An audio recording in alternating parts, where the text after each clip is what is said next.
Muito obrigado, Sr. Presidente. Sr. Presidente, Sr. Ministro, bom dia, caros colegas. Sr. Ministro, o Sr. Ministro tem tido entre muitas outras características, durante este tempo que está à frente do Ministério da Saúde, uma em particular que, em termos daquilo que é o debate político e o debate parlamentar, uma característica importante. Mas muitas vezes, como eu costumo dizer, a tática ou a estratégia política não pode ser tudo. Há que haver conteúdo e há que haver, nomeadamente naquilo que diz respeito à política de concreto, uma resposta cabal a problemas que atingem de facto os portugueses e, neste caso em específico, centenas e centenas de jovens portugueses. Eu tenho aqui alguns documentos na mão. Começo por lembrar aqui ao Sr. Ministro algo que deve conhecer perfeitamente bem, que é o Diário da República de 26 de maio de 2017 e que fixa o número de vagas para a especialidade médica para o ano 2017. Tenho também aqui um documento da Associação Nacional de Estudantes de Medicina que demonstra o número de jovens médicos que este ano ficaram sem acesso à especialidade.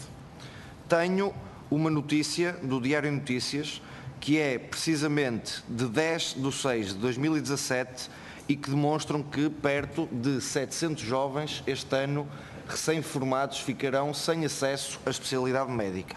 Ainda hoje, o próprio e o mesmo jornal vem divulgar a seguinte notícia que demonstra que mais ou menos 640 jovens médicos não terão acesso à especialidade médica. Portanto, Sr. Ministro, espero que hoje, nesta pré-ronda à sua audição e em que abordamos este tema em específico, o Sr. Ministro faça aquilo que não fez na quarta-feira passada em debate em plenário, que é que responda objetivamente às questões que lhe vão ser colocadas. E as questões que aqui trago hoje são as seguintes. Temos informação de que há 2 anos para cá, a esta parte, e de resto, desde que o Sr. Ministro exerce as funções e tutela a área que tutela, que cerca de 270 jovens médicos já terão ficado sem acesso à especialidade. Com tudo o que isso implica naturalmente, sem acesso à progressão nas carreiras médicas, num estado absoluto de precariedade. Se quisermos ser mais dramáticos e levarmos a questão ao extremo, são 270 jovens médicos que têm um convite muito simples e muito direto, que é uma dupla alternativa: ou ficam no estado de precariedade em Portugal ou são convidados pelo Sr. Ministro e por este Governo a emigrar. E eu perguntei-lhe na semana passada e volto-lhe a perguntar hoje se é desta forma que o Sr. Ministro tem contribuído para o grande desígnio que o Sr. Primeiro-Ministro anunciou no início da legislatura, que era de fazer regressar tantos e tantos jovens portugueses que foram forçados a emigrar, segundo as palavras do Sr. Primeiro-Ministro.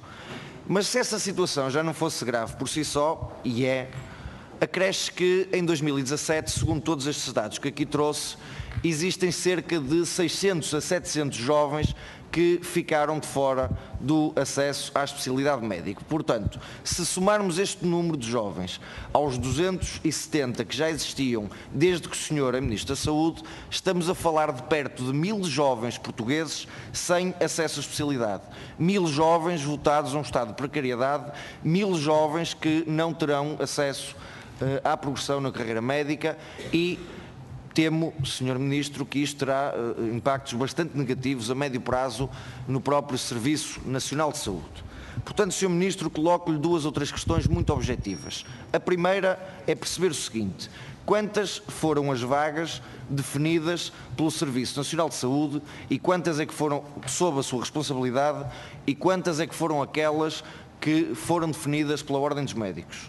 Segunda questão: o que é que o Sr. Ministro está a fazer, se é que está a fazer neste momento, para atenuar ou resolver esta situação destas centenas largas de jovens portugueses nos quais o Estado tanto investiu na sua formação médica para agora desperdiçar e, portanto, diga-me lá o que é que, se faz favor, o que é que o Ministério da Saúde está a fazer neste momento para resolver o problema. Terceira questão, perguntar-lhe também o seguinte: que estratégia é que tem o Governo a médio e a longo prazo, porque cada vez mais entendemos que isto é um problema estrutural, para resolver esta questão? Ou seja, pensará o Governo que a alternativa é reduzir o número de clausos e, portanto, a entrada de jovens estudantes no curso de Medicina, ou será continuadamente aumentar o número de vagas para a formação médica? Termino, Sr. Presidente, com um desafio que não posso deixar de fazer ao Partido Comunista Português. O Partido Comunista Português, pela Sra. Deputada, referiu aqui bem que o número de vagas pecou por defeito em 2015 em cerca de 114, portanto 114 jovens que ficaram fora da especialidade, e em 2017 este número praticamente triplicou.